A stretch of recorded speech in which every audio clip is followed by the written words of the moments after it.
ये कहानी 16 साल के रोजर नाम के लड़के के ऊपर आधारित है जो अपने घर की सारी औरतों के साथ घबाघब करके उन्हें प्रेग्नेंट कर देता है और वो अपने इस महान काम को किस तरीके से अंजाम देता है वो हम आज की इस एक्सप्लेनेशन में देखने वाले हैं। आज मैं जिस मूवी को एक्सप्लेन करने वाला हूँ इस मूवी का नाम है what every French woman wants और ये मूवी 1983 में रिलीज हुई थी। मूवी के स्टार्टिंग सीन में हम 16 साल के रोजर को देखते हैं। रोजर अपने स्कूल की छुट्टियों की वजह से अपने घर आ रहा था। तब उसके घर की एक मेड मिस लपीते उसे घोड़ा गाड़ी से लेने आती है और घोड़ा गाड़ी चलाते समय मिस लपीते के हिलते हुए पपीते देखकर रोजर उसे घूरने लगता है। ये चीज मिस लपीते भी नोटिस करती है लेकिन वो उसे कुछ नहीं कहती। घर पहुंचने पे रोजर की माँ उससे पूछती है कि तुम्हारी पैंट पे मेयोनीज कहाँ से लगी। लेकिन यहाँ हम व्यूअर्स को पता है कि घोड़ा गाड़ी चलाते हुए मिस लपीते के हिलते हुए पपीते देख के रोजर खुद को नहीं रोक पाया था। तभी रोजर की मौसी मार्गेरिटा उससे बोलती है कि इस उम्र में ये सब चीज नॉर्मल है और ये कह के वो रोजर की पैंट साफ करने लगती है। रोजर की एक छोटी बहन भी थी जिसका नाम बर्था था। उसके बाद बर्था रोजर को जंगल में ले जाती है जहाँ मिस लपीते भी थी। तभी लपीते रोजर के सामने ही साइड में जाके हल्की होने लगती है और ये देखकर रोजर की आंखें बाहर आ जाती है। उसके बाद रोजर को किसी की चिल्लाने की आवाजें सुनाई देती है और जब रोजर वहाँ पे देखने के लिए जाता है तो वहाँ उसे उसी के घर की एक मेड उर्सिला किसी और के साथ जंगल में मंगल करती हुई दिखाई देती है। जिसके बाद रोजर वहाँ से भाग जाता है क्योंकि उसे लगता है कि वो एक गलत दुनिया में आ गया है। उसके बाद सीन स्विच होता है और हम पूरी फैमिली को एक साथ खाना खाते हुए देखते हैं जहाँ हम व्यूअर्स को पता चलता है कि रोजर की माँ काफी ज्यादा स्ट्रिक्ट है। शाम को रोजर जब सोने की कोशिश कर रहा था तो उसे बाहर से कुछ आवाजें सुनाई देती है और जब वो कमरे से बाहर आता है तो वो देखता है कि एक नौकरानी घोड़ी बन के खड़ी है और कोई उसके पीछे से बजा रहा है। ये देखने के बाद रोजर की फटके चार हो जाती है और रोजर वापस सोने के लिए चला जाता है और बिस्तर में उसकी छोटी बहन बर्था छुपी हुई थी। तब बर्था उसे बताती है कि मिस लपीते ने मुझे बताया कि हमारी मौसी मार्गेरिटा अभी भी वर्जिन है। जिस पर रोजर उससे पूछता है कि वो अभी तक वर्जिन क्यों है। जिस पर बर्था उसे बताती है कि उन्हें मर्दों से डर लगता है और इसलिए उन्होंने अभी तक शादी नहीं की है। तभी वहाँ अचानक से नैनी केट आ जाती है। केट का काम बर्था का देखभाल करना था। बर्था के वहाँ से जाने के बाद केट रोजर का ब्लैंकेट हटाती है जिस पर रोजर अचानक से डर जाता है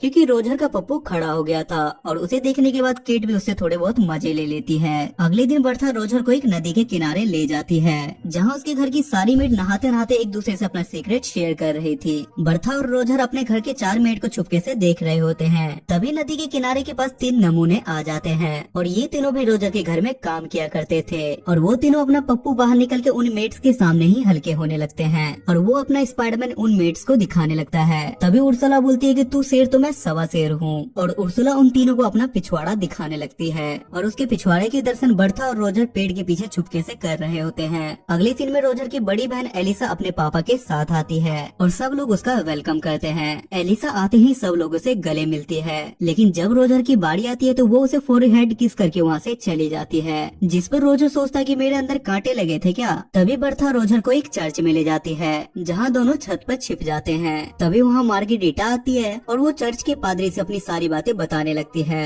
और वो पादरी से बोलती है कि जब से रोजर यहाँ आया है तब से हर रोज मैं सपने में उसके साथ धक्का पेल करती हूँ और ये सारी बातें रोजर भी सुन रहा था। ये सुनने के बाद रोजर बहुत ज्यादा खुश होता है और बहुत ज्यादा एक्साइटेड हो जाता है जिसके बाद वो पादरी के जस्ट बगल में गिर जाता है और पादरी इन दोनों को रोजर की माँ के पास ले जाता है जिस पर रोजर की माँ पादरी से बोलती है कि आप ही बताओ कि मैं इन दोनों के साथ क्या करूँ। जिस पर पादरी उसे बताता है कि तुम रोजर के पिछवाड़े पे मार मार के उसके बंदर के पिछवाड़े की तरह लाल कर दो तभी इसे समझ आएगा और ये काम मार्गेरिटा अपने शुद्ध हाथों से करेगी तो इसे ज्यादा मजा आएगा। तब रोजर की माँ मार्गेरिटा से बोलती है कि तुम एक हंटर लो और शुरू हो जाओ। पहले तो मार्गेरिटा ये करने से मना करती है लेकिन रोजर की माँ के फोर्स करने के बाद वो ऐसा करने लगती है और वो रोजर के पिछवाड़े पे हंटर मार मार के उसे बंदर के पिछवाड़े की तरह लाल कर देती है। रात को सोते समय रोजर को फिर से बाहर से किसी की आवाजें सुनाई देती है और जब वो अपने कमरे से बाहर निकलता है तो वो देखता है कि उसकी मेड हेलन किसी से ठुकवा रही थी और आज भी उसे बस हेलन ही दिखती है, उसके पीछे वाला बंदा बिल्कुल भी नहीं दिखता।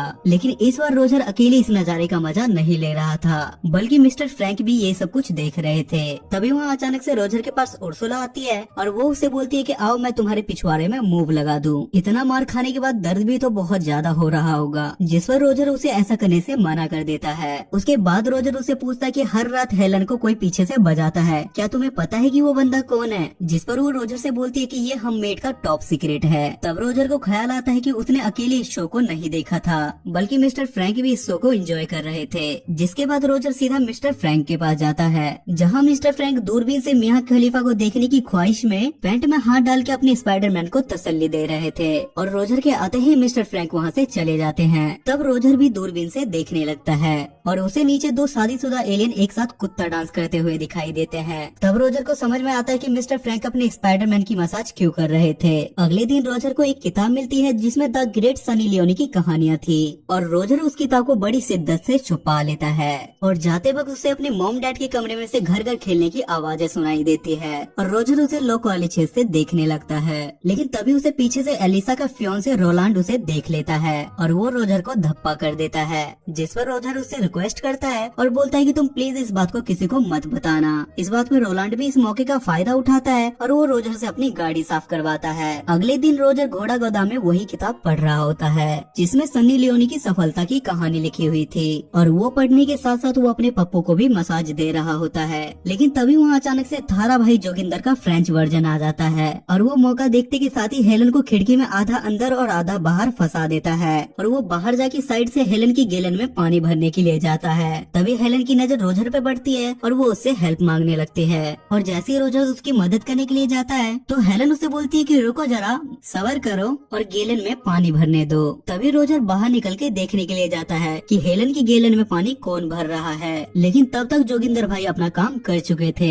अगले सीन में रोजर अपनी फैमिली के साथ बैठा था जहाँ रोलांड रोजर को अपने जूते साफ करने के लिए बोलता है, लेकिन रोजर काम करने से सीधा मना कर देता है। तभी रोलांड अपनी औकात दिखाता है और वो रोजर की माँ को उसकी सारी सच्चाई बता देता है, जिस पर रोजर की माँ बोलती है कि मेरी दोनों बेटियाँ ठीक हैं, लेकिन पता नहीं मैंने इस इमरान हाशमी को जन्म कैसे दे दिया। जिसके बाद रोजर अपनी सनी लियोनी वाली किताब को अपनी बहन की किताब से बदल देता है और वो वहाँ से छुप के देखता है कि वो इस किताब को पढ़ेगी या नहीं। उसके बाद एलिसा उस किताब को पढ़ के ऐसा रिएक्ट करती है जैसे उसे धरती पे स्वर्ग मिल गया हो। उसके बाद रोजर किचन में जाता है जहाँ उर्सुला होती है और वो मौका देख के उर्सुला को वहीं घोड़ी बनाने लगता है, लेकिन तभी वहाँ अचानक से एक दूसरी मेड आ जाती है और रोजर वहाँ छुप जाता है। जिसके बाद रोजर सोचता है कि मेरी ही किस्मत में एल लगे हुए हैं। तभी उसके दिमाग की बत्ती जलती है और वो मिस लपीते के पीछे उसके पपीते दबाने के लिए जाता है, जिस पर मिस लपीते उससे पहले मना करती है कि ऐसा मत करो। लेकिन थोड़ी देर के बाद मिस लपीते उसे बोलती है कि रोजर मेरे बच्चे जितना बजाना है तुम बजाओ। लेकिन वहाँ रोजर की नोबिता वाली किस्मत चमक जाती है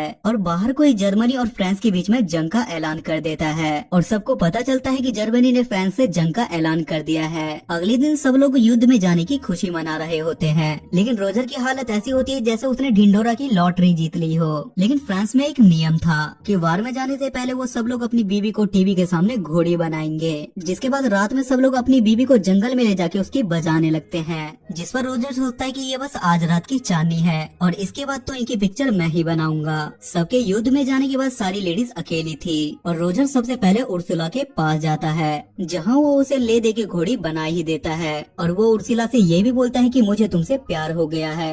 जिस पर उर्सुला बोलती है कि सारे लड़के पहली बार चरम सुख का आनंद लेने के बाद यही बोलते हैं। अगले सीन में बर्था रोजर से बोलती है कि पादरी माँ से मिलने के लिए आए हुए हैं, जिसके बाद ये दोनों भाई बहन चुपके से उन दोनों की बातें सुनने लगते हैं। जिस पर रोजर की माँ पादरी से बोलती है कि मेरा पति मेरी कभी घोड़ी बना के लेता है तो कभी डॉगी बना के लेता है, इससे कोई पाप तो नहीं।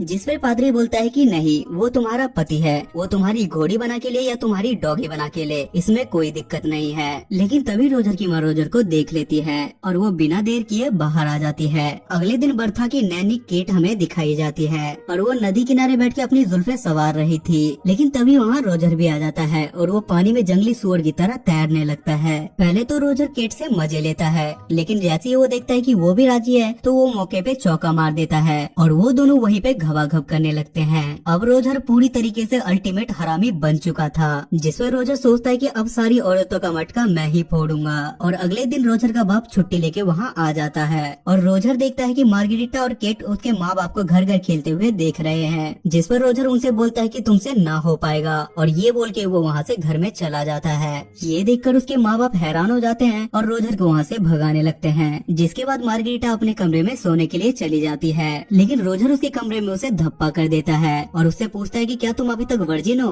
तो आओ मैं तुम्हारा गेम बजा देता हूँ। जिसके बाद वो दोनों घबाघब करने लगते हैं। उसके बाद हम फिर से हेलन को देखते हैं जो चाय नाश्ता लेके आ रही थी, लेकिन इस बार युद्ध में जाने की वजह से उसकी बजाने वाला कोई नहीं था। तभी वो रोजर के कमरे में जाती है और रोजर उसे पीछे से पकड़ लेता है और वो उसे घोड़ी बना देता है। अगले दिन रोजर एलिसा के पास जाता है जहाँ वो घोड़ों को घास खिला रही थी, जिस पर रोजर उसे बोलता है कि आज मैं तेरी भी पिक्चर बनाऊंगा। पहले तो एलिसा उसे ऐसे करने से मना करती है, लेकिन थोड़ी देर बाद बोलती है कि हाँ मेरी पिक्चर बनाओ और हाँ पिक्चर में मुझे घोड़ी का रोल देना। जिसके बाद रोजर उसे भी घोड़ी बना देता है। अब रोजर सारी औरतों के बीच पॉपुलर हो गया था और सारी औरतें बारी बारी उसके पास काम 25 करवाने के लिए आती थी। दिन बीतते जाते हैं और ये सिलसिला चलता रहता है। एक दिन एलिसा रोजर से बोलती है कि मैं प्रेग्नेंट हूँ। तभी रोजर देखता है कि रोलांड भी वापस आ गया है क्योंकि अब युद्ध खत्म हो चुका था। उर्सिला और मार्गरीटा भी उसे बोलती है कि मैं भी प्रेग्नेंट हूँ और ये सुनने के बाद रोजर के पैरों तले जमीन खिसक जाती है क्योंकि अगर उसके मॉम डैड को ये बात पता चली तो उसके मॉम डैड उसे नंगा करके सारी जगह घुमाएंगे।